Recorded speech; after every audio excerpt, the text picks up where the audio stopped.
It just never was covered. Yeah. And the other thing that was revealed... It was all Russian disinformation, right? It was called Russian disinformation, yeah.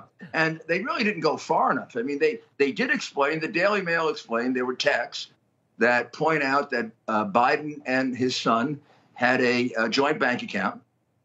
This is the Joe Biden scandal. It's not the... Hunter Biden is a collaborator. He's a bag man. Yeah. There were 3 others. He's one of 4. Joe is one of 1. And that's indicated in the most damaging text that is ignored completely, even to this day, that happened on January 3rd, 2019. I'm going to show it to you. And basically, then I'm going to read the last part of it. Hope you all can do what I did and pay for everything for this entire family for 30 years. It's really hard. But don't worry, unlike Pop, which is the boss, Joe Biden, I won't make you give me half my salary. So what Hunter is saying, which is borne out by the bank accounts and the transfer of money, and by the way, an $800,000 money laundered payment from Ukraine to Joe Biden, is that half the money was going to Joe, as well as all of the expenses of the family.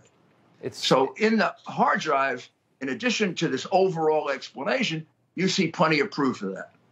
But I mean, this is an extraordinary admission. It's extraordinary, and I mean, when you 30 years of crime. This is 30 years of selling your office. Yeah, this is during the time he was a senator and vice president. Half of Hunter's money was being funneled to him. That's what his son says, and this is not even investigated by the FBI. This is buried by 80% of America's corrupt media. This is corruption covering corruption. If this is true, right? And we have no reason not to believe that Hunter's telling the truth to his daughter on January 3rd, 2019. This would be the biggest scandal in American presidential history. 30 years of a United States senator and vice president selling his office, in some cases, to avowed enemies of the United States, like Russia, like China. In fact, the most money, by far, comes from communist China.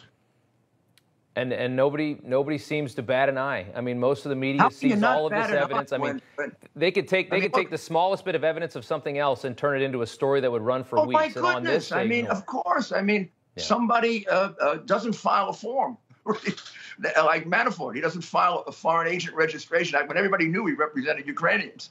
Yeah. I mean, okay, that's a fine. They put him in jail for it. This guy is turning over $30 to $40 million to a United States senator and a vice president. And how about this, just for national security reasons?